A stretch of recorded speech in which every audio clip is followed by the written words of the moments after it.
Hey guys, it's Epic, and today I'm going to show you how I pack my backpack.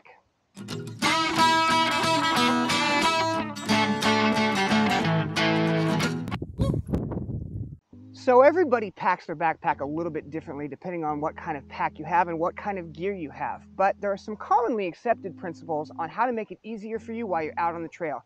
Today I want to go over what those are, which one of those I follow, and which ones I kind of deviate from. So let's get started. For starters, you're going to want to put all your midweight items in the bottom of your pack's main body. This will include sleeping bags, sleeping pads, clothes, and pillows. After that, we'll move up to the middle of the pack, which is split into two sections, front middle and back middle. The back middle should be packed with lighter items, while the front middle should contain your heaviest items. This keeps the bulk of the weight against your mid-back and shoulders. The top of the pack, or lid if you have one, should contain the lighter items you will access the most frequently when you stop to take breaks. The side pockets can contain a variety of things such as water bottles, cook stoves, tents or tent poles, umbrellas, etc. And the hip belt pockets are great for items you want quick access to on the go, such as your headlamp, snacks, insect repellent, anti-chafe, hand sanitizer, chapstick, the list goes on. Finally, the mesh pocket on the back is a great place for items you don't want to dig for in a pinch, such as your rain gear, sit pad, and toilet trowel. It should be noted that these are general guidelines for how to pack. While I think it's important to follow them as much as possible, your pack design, combined with what you carry, may provide a need for deviation. For instance, hammockers pack differently than tenters. Some packs don't have lids or brains. Some packs have bottom straps while others do not. Some packs have Y straps while others do not. Some packs don't have mesh pockets, and some packs don't even have hip belt pockets. Okay guys, now we're going to go over how I pack my backpack specifically. Lately I've been using this Dan Durston Kakwa 40 backpack. So I've got my stuff laid out in front of me. We're just going to go through this piece by piece and show you how I put things in my bag. The first thing I want to talk about is that I don't use a rain cover on my pack. I use a pack liner instead. Now you can get a ready-made one off of several websites online, or you can just use a trash compactor bag or an outdoor garbage bag. I've brought this hefty sack that I'm just going to stuff inside my backpack, and it's going to keep all of my stuff safe and waterproof in case I get a leak or water inside of my backpack. Okay, so the next thing that we're going to put in my bag is my quilts. I'm a hammocker, so I have a top and bottom quilt. I do not put them in stuff sacks and compress them down. When you make those little pods and put them into the bottom of your pack, it actually doesn't conform to the bottom of the pack correctly, and it makes negative space that you could be using to pack more efficiently. So I don't use stuff sacks. We're just going to put these quilts in and crush them down to the bottom of the pack and make sure they fill all the corners. Okay, so the next thing that's going to go inside my bag is my hammock, and this is where we deviate a little bit from tenters. Tenters aren't really going to want to put their shelter inside of their backpack because eventually that tent's going to get wet and you're not going to want it up against your down or anything else that you don't want to get wet inside the pack. But since I'm a hammocker, I can go ahead and put the hammock inside because it's always going to be underneath my tarp and I never have to worry about it really being wet. And then right next to that, I'm going to put my clothes bag, and that pretty much makes up my midweight items. And then from there, I'm going to go to my heavier items. The heaviest thing I'm carrying inside my backpack is my food bag full of food, and that's going to go in next. I'm going to want to put that forward against my back as much as possible so it's between my shoulders. And then on the top of my pack for quick access, I put my shemagh and whatever my insulating layer is. For this part of the year, it's just going to be my Polartec Alpha. In the winter, it's probably going to be my puffy jacket. Then I roll that pack liner up and stuff it down, fold it over so it protects my gear inside. Okay, so next we're going to move on to the side pockets, and I think most people put a water bottle on both sides. I think that's the most commonly accepted practice. I do things a little bit differently. So I have this filter and bottle from HydroPack. This is the Flex bottle and the HydroPack filter. This is very much like a Be-Free filter, but I keep 1 liter on one side of my backpack filled, and then on the other side, I put my alcohol cook stove and my fuel. The reason I do that is because I have a clip right here that allows me to hook up my water bottle. We'll go over that in a few. All right, next we move on to the mesh pocket on the back. And this is where I keep items that I want to be able to get to really quickly in a pinch. So that includes my toilet trowel and my bag of accessories for doing my business in the woods. This is my rain skirt. This is my rain jacket. This is my small kit items, which include my toiletries kit, my repair kit, and my medical kit. Once again, because I'm a hammocker, this is my sap sack. It keeps these straps that I put around a tree, which can get sap on them, away from the rest of my items so they don't get sticky. And then this is my butt pad.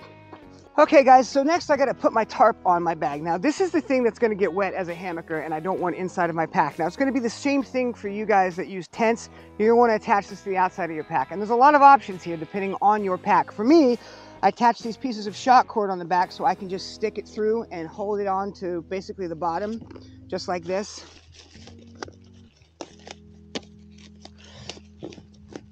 Now you can do the same thing if you have a tent and you have no straps on the bottom, or if you have straps on the bottom, you can hook it there.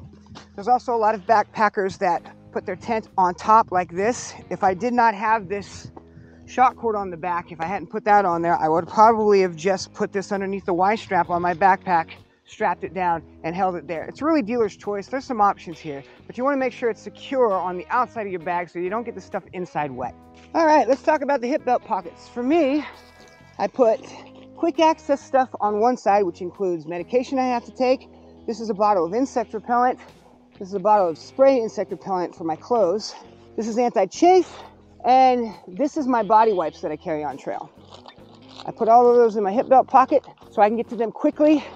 A lot of that stuff I want to be able to get to without having to take off my backpack so I can grab it, use it, and keep hiking. On the other side, I keep my headlamp, and sometimes I have other electronics that I carry in there. You can put a small battery bank in there. Sometimes I keep the battery bank in here. Sometimes I keep the battery bank on a pocket that I have on the inside of this pack. All right, let's talk about shoulder pockets. Mine are directly sewed on. They come with the backpack. A lot of backpackers have to get these separately, but if you have shoulder pockets, there's a variety of things you can do with them. I like to keep snacks on one side, and then I put my bear spray on the other side. If you have a small water bottle that you like to carry, you can put it in these pockets. There's a variety of things that you can do here. So usually for me, it is bear spray on one side, snacks on the other, and then my water bottle actually snaps onto my pack like this, and then I put a piece of shock cord on the bottom so I can hold the bottom. If you are interested in this water bottle, check out this mod video right here that I have for how to make this water bottle. It's really convenient. It allows you to know how much water that you have on you without having to dig a hydration reservoir out of your pack. I've been using it for a long time, and it's kind of my go-to. Next, I have a sternum pouch. Now, this is actually made from a company called Cam Outdoors. It does not come with the Dan Durston pack. Now, you can get this as an option if you want. It's another great place to carry snacks or odds and ends. I carry it because this is where I keep my camera equipment, which is not something all of you are going to be interested in, but it is just a pouch that attaches to my sternum strap, and then when I snap it together, it sits on my chest just like that, and that's where all my camera equipment goes. And lastly, I carry a thermometer, so I like to strap that right here on my pack so I can check out what the ambient temperature is around me, or use it when I'm testing backpacking quilts. Okay guys, let's talk about the Y strap on top of this pack. Some backpacks come with these, some backpacks don't. Some backpacks allow you to order them separately. I like to get a backpack with a Y strap because sometimes a bare bag or a food bag is not allowed in the places that you're going. You have to carry a bare canister. And bare canisters, there's not great options for how to carry them. Some people put them vertically in their pack, and then you kind of have to pack around it. That makes it really hard to pack correctly. Also, you typically have to have a larger pack to be able to do that. They almost never fit inside your pack horizontal. So what I do is I just put it on top. I put my bare canister across here on top, and then I strap the Y strap over the top. Now, normally you don't want your heaviest items right on top, but for me, I find it the easiest method to be able to handle a bare canister. It deviates from the normal practices a little bit, but it makes it so it's quick access for me as I'm getting snacks out through the day. It's not really that bad to carry on top, and I don't have to worry about exploding my pack and taking all of my stuff out all the time, every single time I want to access my bare canister. Well guys, that's all I have for you today. I hope that you enjoyed this video. Drop me a comment down below. Let me know what your tips and tricks are for packing your backpack. If you like this video, be sure to like and subscribe and hit that bell icon so you know when we make future content. You can also check us out on Instagram, support us on Patreon, and go check out our new website for hiking articles and gear recommendations. Now get off your butts and go play outside.